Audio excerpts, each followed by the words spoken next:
do you see a need for core banking itself to evolve to meet the layer while talking it about being a gold-on layer? But at some point of time, there's technical debt that accumulates, right? I'll just give you the example of what we have done in TransBnk is where most of our core services are microservices. They're being deliberately kept very small so that they can scale up on a cloud kind of a setup. Do you see these kind of initiatives being done at a bank level, or you think that still is some time away before the core layer itself needs to be, because it's not only AI that's going to come, right? I mean, there are a lot of initiatives happening. I mean, agent AI is one more variant of AI, but there's CBNxT aspects. There are a lot of initiatives or disruptions happening in the technology setup. Do you think the core itself will, at some point of time, hard decisions will have to be made around that? So, Lavin, it's a bit loaded question in my mind. But having said that, I think the way I would play it out clearly is whatever today we see as core banking has evolved from where we were, where I started my career way back in '89 to where I am today. I think technology in the last decade has probably morphed itself quite significantly. Has the core banking by itself changed? The answer is probably not. That is because some of the core designs in itself are very monolithic in the sense that I wouldn't call it their mainframe. I don't think today we use mainframe in India much. But what is happening is the design principles effectively bulk in the parameters, the product parameters, a lot of core capabilities between customer, account, transaction, product. Four key criteria that really determine how a core really gets it is very locked in. So I think the next generation core design that will come out, which is already in play, as I speak to the players, will possibly start unpeeling itself. It will start creating modularization, where I would see the system of record will be more focused on the customer to account to transaction. How that transaction is, behavioral patterns of the transaction, I think there will be much more modules coming up.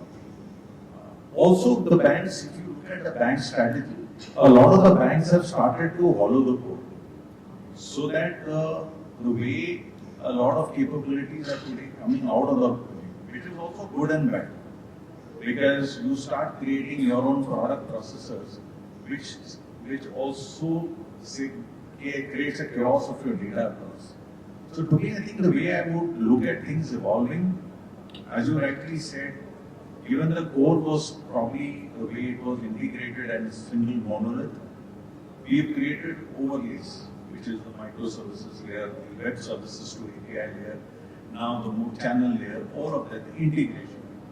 I think the way we will evolve it is that we will end up having slowly but steadily disrupting the way core banking and systems of record. I wouldn't say just core banking, the systems of record, the GL. A lot of these will start to get modularized. It will also mean not just investment, but reimagining the way the journeys are currently happening. Now, when you do that, which is in bits and blobs trying to unpeel, unravel, is when you will now start to also mature your AI infusion into it. Because today what is going to happen is, as you start to create models, a lot of us do not understand the concept of ongoing model governance. Ongoing how you learn, how we're going to teach the data to be learning itself.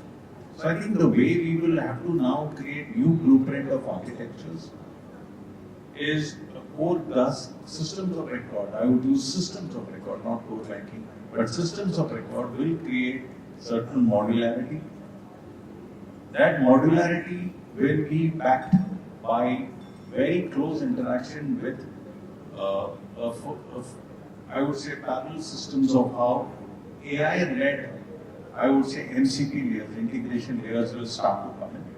And how the decisioning, which is going to be the most important, which is the model governance and the whole game plan associated with that, will start to play a very connector role. Once that happens, I would say that the next level of banking will start to mature. So today everyone is going in bits and blobs, but somewhere people will take a step back. They will start to unpeel that. It is cost. So at what point in time are you going to take the call is going to be very important. But the inevitable of that change has to happen. It's no longer kicking the can down the road. It is about how you plan for it and how you work with the partners to be able to help you do that architecture back.